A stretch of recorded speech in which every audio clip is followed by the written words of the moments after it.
Hello there, my name's Julie. Thanks for joining me today, and if you're new, welcome to my channel, Plans in the Making.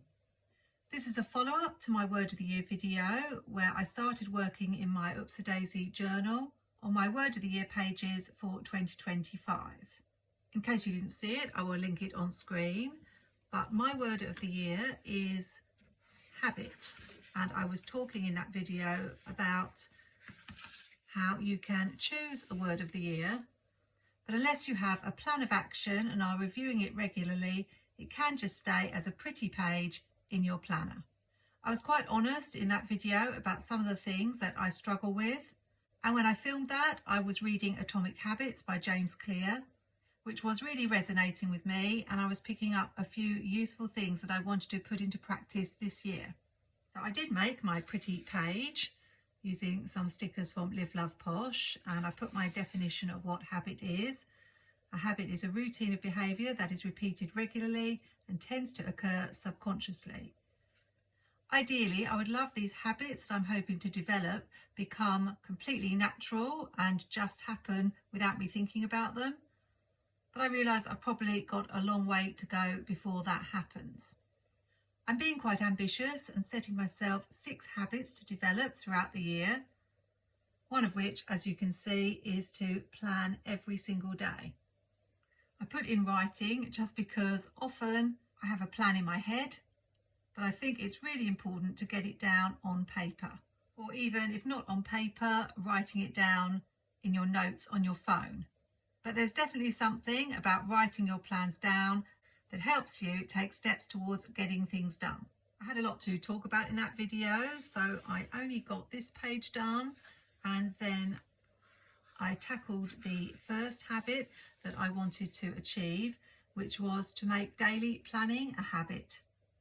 I had a good think about my current practice, what the benefits to me are of daily planning and why it's important to me, and I want to achieve it in 2025. But more importantly, the obstacles that stop me planning daily and the action steps that I felt I needed to take. In this video, I'm going to be setting up my page for my second goal, which is about journaling and making that a habit. But before I do that, I thought I would show you how I've got on. This is my daily planner. It's a Planything planner with some daily planning pages in, and then I have this functional vertical layout. Even though these are daily pages, I often put 2 days plans on one sheet because I still have a tendency to put too many things down that I can possibly achieve in one day, and a lot of them have to carry on to the next day. That links back to my word for 2024, which was plan. And one of the things I was trying to do was get more realistic about how long it takes to do certain things, so that my plans are more achievable. I still have a way to go with that, but that's where writing things down helps me. I make a list of all my to-dos, and then I usually do time blocking, which often shows me that I can't get all the things I've put on my to-do list done in one day, and helps me readjust and do my priorities first. I did use this weekly overview sheet for the first week, but as you can see, I didn't use it for the week of the 6th of January, which is the week we're in now, mainly because one of the things I really wanted to eliminate from my planners last year was repetition, and I felt that many of the things I was writing in here, I was also putting in my social media planner. So I'm not sure that I'm going to carry on using this page. What I am pleased to report is I did do my daily planning every single day. Sometimes I didn't get to do the time blocking element. I just put my to-dos down. But at least I did sit down with my planner every day and write to-dos, and you can see I tick things off. So I was achieving things that I wanted to achieve. One of the things that definitely helped, which is such a simple thing, was this having a place for my planner where it is seen. So I put my planner right in front of my TV, which is where the chair I sit in faces, so that when I sit down in my chair, which I inevitably do in the morning, I can see the planner looking at me and it's easy to pick it up and write in it. I now need to work on having a set time because I haven't quite achieved that. I think it would be good if I could have the same time every day. I don't know if that's something that you do, but it's not always possible because there may be an appointment I need to take my parents to or something else in the morning. So that's really my next step. One of the things James Clear says in his book is never to miss something twice. So if you do fail to do something you've set yourself, that doesn't mean all is lost and you should give up, but try to never miss it twice. So far I haven't missed it at all, but there may be a day that I don't write in my planner, so I've got to bear that in mind, because what I want to do is make writing in my planner a habit. So now I'm going to work on my second habit, which is to make journaling in my creative journal a habit. I'm going to go through the same process that I did with the last habit and fill in all the steps.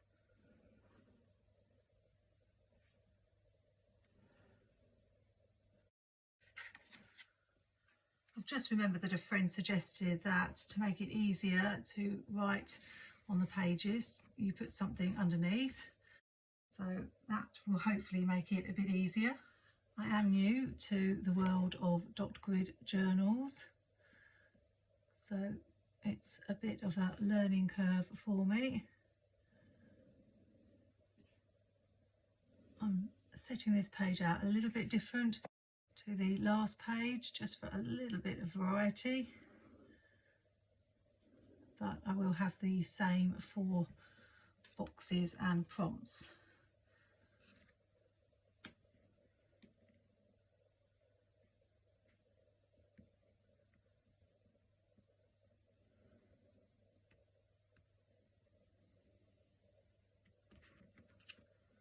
I don't think the daily planning is going to be as hard to make a habit as this goal of weekly journaling. This is something I've struggled with for quite some time. I've tried having a journal, I think this is going to be my 3rd year, and I can't seem to be consistent with it. So I've really got to unpick what are the obstacles and how I can make this more of a part of my weekly routine.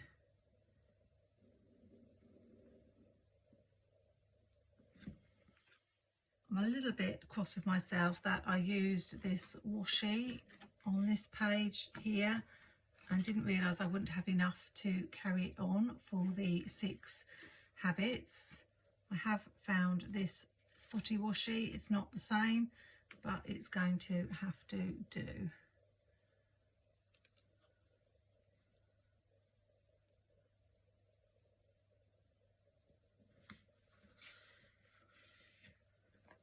I wanted to have a reoccurring element that just went through all the pages.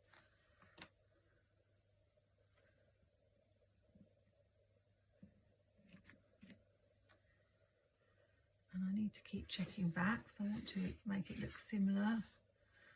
So I need to just make myself a little gap for the writing, but I'll do that in a little bit. I'm going to use some stickers from Chic Planner from Liveloveposh. I'm probably going to be using Liveloveposh stickers for all the pages for this Word of the Year section. I thought it was important to have this hand with the pen in it, because that's what my ultimate goal is, to be writing in my journal.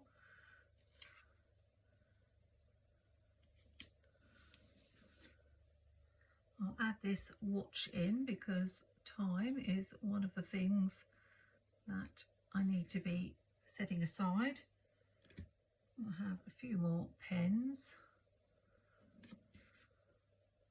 and a couple more of things, just this pair of glasses and something for there. I think just more pens because that's what I need to be holding in my hand and getting on with. I need some washi in the boxes. What did I use on this page? I used this colour, which I think I can carry on for this page because this habit is very much linked to this one. So I will see if I can find the same Planything washi. I have quite a lot of Planything washis. I just want to check. Yes, this one. And it does go. So just for continuity, I will add this on this page. And then my next two habits, which I'm going to be tackling in another video, are interrelated because they are about going to bed earlier and getting up earlier. So I could always do those pages using the same colour.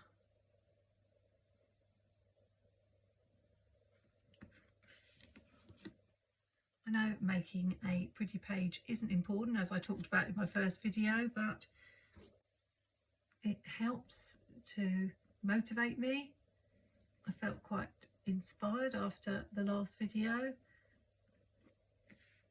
and that can only be a good thing. I'd like to move this planner down a little bit, but I don't know if I can get it up. I've not tried peeling up stickers from this journal.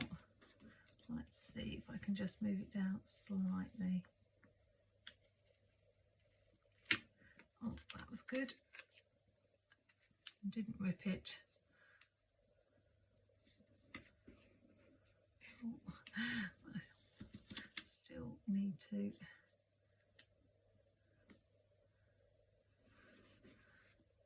make sure it fits. I think that's better. I still haven't decided what I'm going to be doing with this page. Hopefully by the next video I will have some idea. So I will just fill this in and then I will be back to talk about it. It's all filled in, and we'll start with what currently is happening. And being completely honest, last year I rarely filled in my creative journal during the week. Sometimes I sat down with it midweek and filled half of it in, and then it never got filled in towards the end of the week because Saturdays and Sundays I'm often spending a lot of time filming. And what I ended up with at the end of the year was a lot of empty pages or half-filled pages. Why do I want to journal weekly?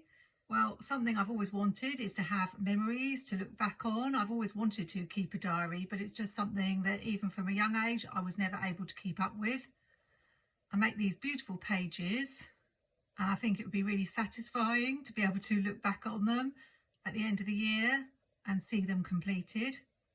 And then the other thing is I feel really guilty sometimes that my pages are not filled in because I have every intention of filling them in completely, but it just doesn't happen. And I also feel bad about the fact that I've made a beautiful spread and it's just staring at me empty. I know I shouldn't be too hard on myself because I get a lot of pleasure from making the spreads, even if I never write in them. But I just want to really try for the last time this year and see if I can make this journaling more of a habit. When I thought about it, I do have quite a lot of obstacles that get in the way. Like with my daily planning, I don't have a set time and my planner isn't out, so that's going to be something I can solve a little bit easier because I can just put my planner with my daily planner right in front of my telly where I can see it.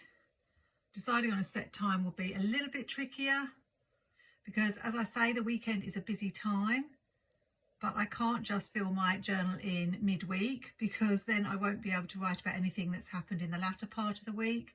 So it may mean I have to set aside time on Monday, which isn't ideal. Really, Sunday would be better. But that's something I'm going to have to experiment with. Another big problem I've had last year is that because I need to take photos for videos and Instagram and Facebook, often my planner spread is done in time, but as I haven't taken a photo of it, I can't start writing in it on a Monday or a Tuesday, sometimes even Wednesday, Thursday. So I need to get ahead with my planning so that the photos can be taken in plenty of time and I can just sit down in that week, whichever day, and write in it. Another tiny issue I have is which pens I'm going to write on the page in, because I usually like to have a few colours that match. Now, I recognise this isn't really vitally important and it may be something I have to let go of and just write in black. But for now, what I think I'm going to do is make sure I find 3 pens when I've done the spread and put them by the planner so that they're there every time I do pick up the planner to write in it. So these are my action steps: to have a set date time during the week, which I need to work out, have a place for my planner and 3 matching pens, to plan at least a week in advance, which I am going to find hard because I often plan Saturday, Sunday, particularly if I'm filming videos. I don't like to film my videos too far in advance because then I can't talk about things that have happened in the planning community. But I think a week in advance is probably okay. I just need to make that a habit.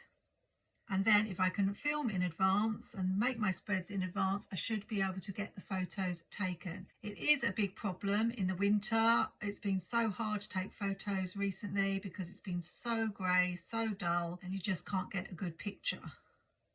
But at least if I'm finishing my spread earlier, I've got more chance to get that picture taken so that my spread is ready to write in on the Monday of the week that it's for.